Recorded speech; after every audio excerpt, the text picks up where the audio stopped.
Et si je vous disais que la Bible que vous tenez entre vos mains aujourd'hui pourrait ne pas contenir tous les livres que Dieu avait initialement inspirés? Et si certains textes avaient été volontairement mis de côté, censurés, ou même oubliés? La Bible, pour beaucoup d'entre nous, est la parole de Dieu, la vérité absolue. Mais une question dérangeante persiste. Pourquoi certains livres ont-ils été retirés de la Bible?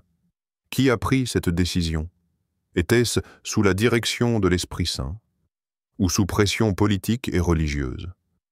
Pourquoi parle-t-on du livre d'Hénoch, du livre des Jubilés, ou encore de l'évangile de Thomas, sans jamais les retrouver dans la Bible que nous lisons tous les jours? Et ce n'est pas tout.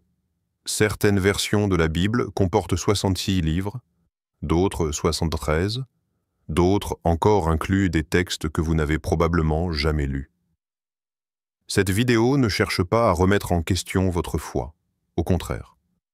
Elle a pour but de vous éveiller, d'approfondir votre connaissance et de vous donner des éléments concrets pour comprendre ce que contient réellement la parole de Dieu et ce qu'on a choisi de ne plus y inclure. Alors, si vous aimez les sujets profonds, les révélations bibliques, les vérités cachées, abonnez-vous dès maintenant à cette chaîne, activez la cloche pour ne rien manquer et partagez cette vidéo avec d'autres passionnés de la parole. Car ce que vous allez découvrir aujourd'hui pourrait bien changer votre manière de lire la Bible. Pour toujours. 1. La Bible. Un seul livre ou une bibliothèque oubliée. Quand on dit « la Bible », on pense souvent à un livre unique, bien relié, complet, parfait. Pourtant, ce que beaucoup de gens ignorent, c'est que la Bible, dans son essence, n'est pas un livre unique. C'est un recueil, une bibliothèque sacrée composée de nombreux écrits, rédigés sur plusieurs siècles, par différents auteurs, dans des contextes historiques et culturels très variés. Le mot « Bible » vient du grec ta biblia, qui signifie littéralement « les livres ». Pas le livre, mais bien les livres, une collection. Ces écrits ont été inspirés de Dieu, selon ce que nous dit l'apôtre Paul. Toute écriture est inspirée de Dieu et utile pour enseigner, pour convaincre, pour corriger, pour instruire dans la justice. De Timothée 3,16. Mais au moment où Paul écrit cela, le Nouveau Testament n'existe même pas encore sous sa forme actuelle. Il parle ici d'écritures qui étaient disponibles à son époque, c'est-à-dire essentiellement les écrits de l'Ancien Testament, tels que la Torah, les prophètes, les psaumes, mais aussi, potentiellement, d'autres livres aujourd'hui disparus ou ignorés. Et justement, au fil du temps, certains textes, autrefois considérés comme valables, voire saints, ont disparu du canon officiel. Mais pourquoi? Avant d'aller trop vite, posons-nous cette question. Qui a décidé de ce qui devait être inclus dans cette bibliothèque sainte? Et sur quels critères? Car entre le 1er siècle et le 4e siècle après Jésus-Christ, de nombreux textes circulaient dans les églises, certains très respectés par les premiers chrétiens, mais qui ne figurent plus dans nos Bibles aujourd'hui. Le processus de sélection n'a pas été simple. Il y a eu des débats, des oppositions, des choix stratégiques. Et même après cela, toutes les Bibles ne contiennent pas les mêmes livres. Une Bible catholique contient 73 livres. Une Bible protestante, seulement 66. Et certaines versions orthodoxes vont jusqu'à en inclure 41.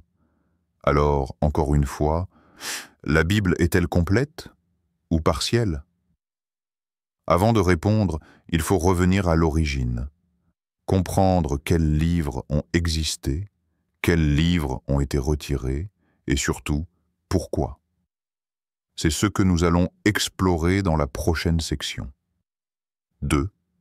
Les livres disparus. La Bible parle-t-elle de livres que nous ne lisons plus? Ce qui rend cette question si troublante, c'est que la Bible elle-même fait référence à des livres que nous ne retrouvons plus dans nos versions actuelles. Prenons un exemple concret. Dans le livre de Josué, au chapitre 10, verset 13, il est écrit « Cela n'est-il pas écrit dans le livre du juste ?» Josué 10, 13. Autre référence, cette fois, dans 2 Samuel 1, 18. Il dit d'enseigner aux enfants de Juda le cantique de l'arc. Il est écrit dans le livre du juste. Le livre du juste, ou livre de Jachar selon certaines traductions, est donc cité 2 fois dans la Bible.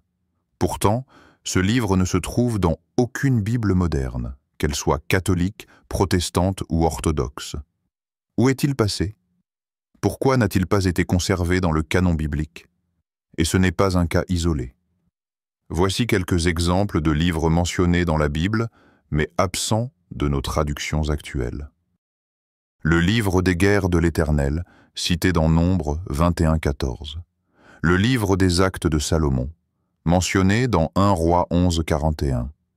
Le livre des chroniques du prophète Nathan, ou encore les visions de Iddo. 2 Chroniques 9, 29. Le livre d'Enoch, qui, bien qu'absent du canon, est explicitement cité par Jude, verset 14. C'est aussi pour eux qu'Enoch, le 7e depuis Adam, a prophétisé. Jude 1, 14. Tous ces livres ont existé. Certains circulaient parmi les croyants. Certains ont même été considérés comme inspirés ou prophétiques par des générations de fidèles. Alors pourquoi ont-ils été exclus du canon biblique? Ont-ils été perdus avec le temps, supprimés volontairement, écartés pour des raisons doctrinales? Certaines théories affirment que certains textes contenaient des révélations trop profondes ou trop controversées sur les anges, les origines du monde, le combat spirituel ou même la personne du Messie. Des sujets qui auraient pu semer la confusion à l'époque où l'Église cherchait l'unité doctrinale. D'autres évoquent simplement la perte historique de certains manuscrits mal copiés, mal conservés ou volontairement négligés. Mais une chose est sûre, la Bible reconnaît l'existence de ces livres. Ce n'est donc pas une théorie du complot, c'est un fait biblique. Dans la prochaine section, nous verrons qui a décidé, finalement, quels livres devaient être inclus et lesquels devaient être laissés de côté. 3. Le processus de canonisation. Qui a décidé ce qui devait rester dans la Bible? Une question essentielle se pose. Comment la liste finale des livres bibliques a-t-elle été décidée? Beaucoup de chrétiens pensent que les 66 ou 73 livres de la Bible ont toujours existé dans cet ordre précis, choisi directement par Dieu. Mais en réalité, le canon biblique n'a pas été formé du jour au lendemain. Il s'agit d'un processus long, complexe, parfois conflictuel, qui s'est étendu sur plusieurs siècles. Commençons par le mot « canon », qui vient du grec « canon », signifiant « règle »,« mesure ». Le canon biblique désigne donc la liste officielle des livres considérés comme inspirés. Dans les premiers siècles après Jésus-Christ, de nombreux écrits circulaient parmi les chrétiens. Des évangiles, des lettres, des récits, des révélations. Certains étaient largement lus et respectés, comme l'évangile de Pierre ou l'Apocalypse de Paul. D'autres étaient controversés. Mais tout le monde n'était pas d'accord sur ce qui devait être considéré comme écriture sainte. Ce n'est qu'au IVe siècle, sous l'Empire romain devenu chrétien, que les autorités religieuses ont commencé à fixer officiellement le canon du Nouveau Testament. Le concile de Laodicée, vers 363 apôs AOC, est l'un des premiers à établir une liste précise de livres acceptés, puis en 337 APR. G.C., le concile de Carthage confirme une liste très proche de celle que nous connaissons aujourd'hui. Mais pourquoi certains livres ont-ils été exclus? Les critères principaux étaient l'apostolicité. Le livre devait être écrit par un apôtre ou un proche direct. L'universalité. Le livre devait être reconnu dans la majorité des églises. La conformité doctrinale. Le contenu devait être en accord avec la foi reçue. L'usage liturgique, le livre devait être lu publiquement dans les cultes. Ces critères semblent logiques, mais on peut se demander qui appliquait ces critères? Des hommes. Et ces hommes étaient-ils toujours impartiaux? N'étaient-ils pas aussi influencés par des enjeux politiques, théologiques ou même impériaux? Verset à méditer. Ne mettez pas votre confiance dans les grands, dans un fils de l'homme qui ne peut sauver. Psaume 146, 3. Le rôle de l'empereur Constantin, par exemple, a été déterminant. En cherchant à unifier l'Empire sous une seule foi chrétienne, il a encouragé une standardisation du canon. Mais standardiser, c'est aussi éliminer ce qui dérange. Dans la prochaine section, nous verrons comment ces choix ont créé des différences majeures entre les Bibles protestantes, catholiques et orthodoxes. 4. Catholiques vs protestants. Qui a supprimé des livres de la Bible? Aujourd'hui, peu de croyants réalisent que la Bible n'a pas le même nombre de livres selon les confessions chrétiennes. La Bible catholique contient 73 livres, alors que la Bible protestante n'en a que 66. Mais que s'est-il passé? Qui a retiré ces 7 livres supplémentaires? Et pourquoi? Il faut remonter au XVIe siècle, à l'époque de la Réforme protestante menée par Martin Luther. Ce moine allemand contestait plusieurs doctrines de l'Église catholique, comme la vente des indulgences, mais aussi certaines vérités théologiques que l'on retrouve dans les livres dits deutérocanoniques. Ces livres, présents dans la Septante, la version grecque de l'Ancien Testament largement utilisée par les premiers chrétiens, sont les suivants. Tobie, Judith Sagesse, de Salomon Siracide ou Ecclésiastique. Baruch 1 et 2. Maccabée des passages ajoutés dans Esther et Daniel. Ces textes étaient inclus dans les Bibles chrétiennes pendant plus de 1000 ans, y compris dans la célèbre Bible latine, la Vulgate. Même Jésus et les apôtres ont probablement lu la Septante qui contenait ces livres. Pourtant, en 1534, Martin Luther les a relégués à la fin de sa Bible, dans une section appelée apocryphe, affirmant qu'ils étaient utiles à lire, mais non inspirés. Plus tard, d'autres réformateurs protestants iront encore plus loin. Ils les supprimeront complètement des éditions protestantes. Pourquoi?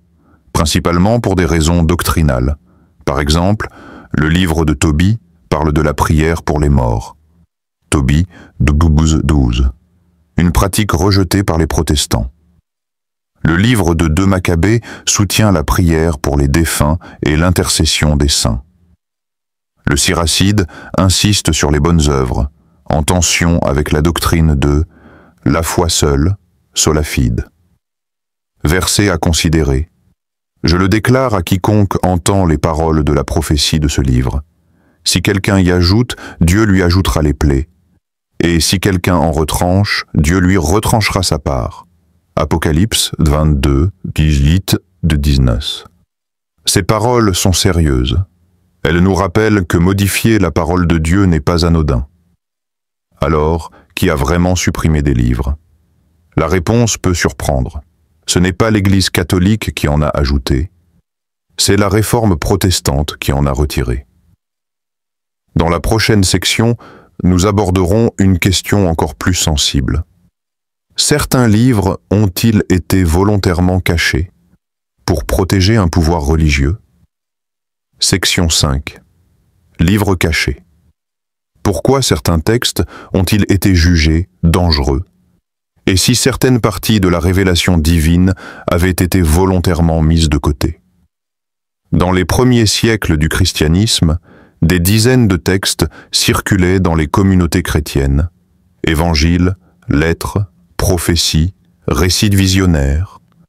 Certains de ces textes ont été écartés, non pas parce qu'ils étaient faux ou douteux, mais parce qu'ils dérangeaient. L'un des exemples les plus frappants est le livre d'Hénoch. Ce texte ancien, largement lu avant Jésus-Christ, a été trouvé parmi les manuscrits de la mer morte à Qumran, preuve de son importance. Le Nouveau Testament le cite même, Enoch, le 7e depuis Adam, a prophétisé en ces termes. Jude 1:14. Ce livre parle de réalités spirituelles intenses. La chute des anges, les géants, Néphilim, les jugements célestes. Des thèmes que l'Église institutionnelle a jugés trop étranges, trop mystiques, et surtout trop difficiles à encadrer théologiquement. Autre exemple, l'Évangile de Thomas. Ce texte, retrouvé à Nag Hammadi en 1945, est une collection de paroles attribuées à Jésus. Pas de miracle, pas de croix, mais des enseignements profonds et ésotériques, parfois en contradiction avec les évangiles canoniques. Il contient cette phrase étonnante. Kopos.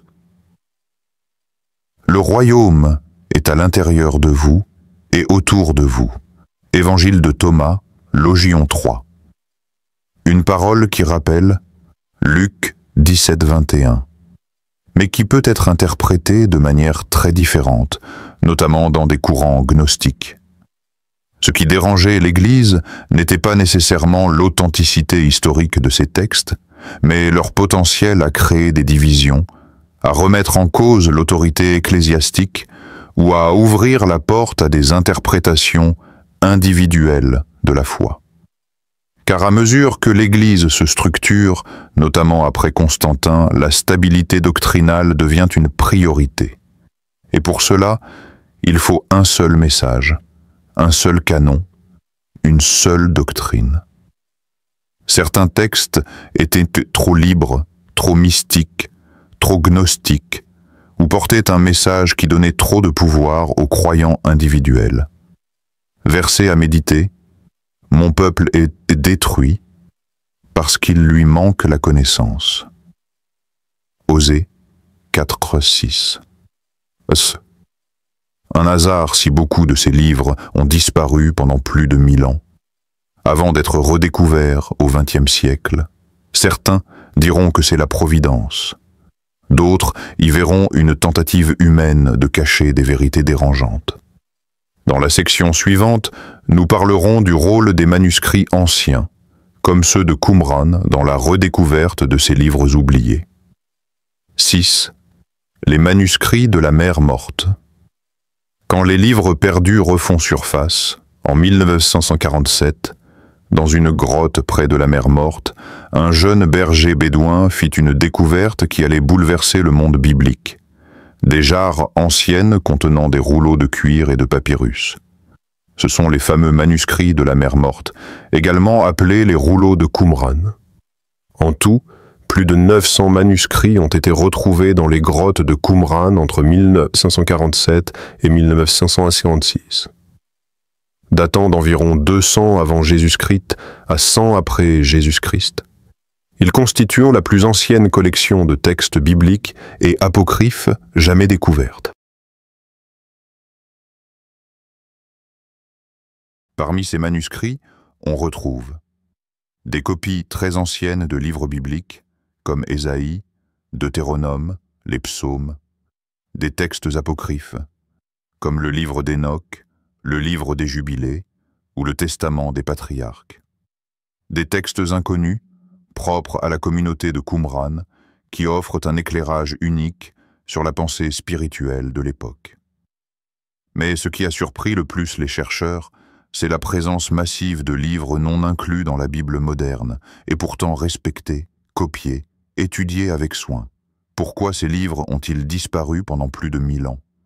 Et pourquoi n'en parlait-on presque jamais dans les églises? La réponse est simple. Ils n'étaient pas compatibles avec le canon défini par les autorités religieuses, surtout après la centralisation de l'Église au IVe siècle. Ces manuscrits montrent qu'à l'époque de Jésus et des apôtres, le judaïsme et le christianisme naissant étaient beaucoup plus riches, complexes et diversifiés que ce que l'on imagine aujourd'hui. Il n'y avait pas une seule théologie, mais plusieurs courants de pensée, parfois contradictoires. Le livre d'Enoch, par exemple, figure parmi les manuscrits de Qumran, et pourtant, il a disparu du canon juif et chrétien, sauf dans l'Église éthiopienne, qu'il a conservés comme inspirés jusqu'à aujourd'hui. Le livre des Jubilés raconte la création du monde avec des détails absents de la Genèse. Il présente un calendrier strictement solaire, différent du calendrier lunaire utilisé dans le judaïsme rabbinique. Ces textes n'étaient-ils pas hérétiques, mais ils offraient une autre lecture du monde spirituel, parfois plus symbolique, parfois plus visionnaire. Verset clé. Il n'y a rien de caché qui ne doive être révélé, ni de secret qui ne doivent être connus. Luc 8, 17. Les manuscrits de la Mère morte ont relancé une grande question. Que nous a-t-on caché? Et pourquoi? Dans la dernière section, nous parlerons de ce que cela signifie pour notre foi aujourd'hui. Faut-il rouvrir ces livres? 7. Et aujourd'hui, faut-il rouvrir ces livres oubliés? Après tout ce que nous avons vu, une question se pose naturellement. Devons-nous lire ces livres que l'histoire, les conciles ou les réformateurs ont écartés? La réponse n'est pas simple, mais elle mérite réflexion. Il est important de rappeler que la Bible, telle que nous la connaissons aujourd'hui, est suffisante pour le salut. Elle contient la révélation de Dieu, le message de l'Évangile et les enseignements nécessaires pour marcher dans la foi. 2 Timothée 3,16 le dit clairement, « Toute écriture est inspirée de Dieu et utile pour enseigner, convaincre, corriger et instruire dans la justice. » Mais, qu'entendait Paul par écriture à son époque? Le Nouveau Testament n'était pas encore compilé. Il parlait des textes hébraïques et grecs de son temps, dont plusieurs aujourd'hui sont considérés comme apocryphes. Ce que cela signifie, c'est que certains textes anciens, bien qu'exclus du canon, faisaient bel et bien partie de la culture spirituelle des premiers croyants. Ils nourrissaient leur foi, leur compréhension du monde spirituel et leur relation avec Dieu. Ces livres peuvent donc être lus avec discernement, comme des sources historiques, spirituelles ou même prophétiques à la lumière de l'écriture canonique. Non pour leur accorder une autorité égale à la Bible, mais pour comprendre la richesse de l'héritage biblique.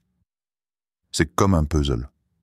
La Bible est le cadre essentiel. Mais ces textes anciens peuvent être des pièces supplémentaires qui éclairent, complètent, interrogent. Ignorer leur existence, c'est parfois rejeter des fragments du passé que Dieu a permis de conserver jusqu'à nous. Le danger, bien sûr, c'est de donner foi à tout et n'importe quoi, ou de tomber dans des doctrines douteuses.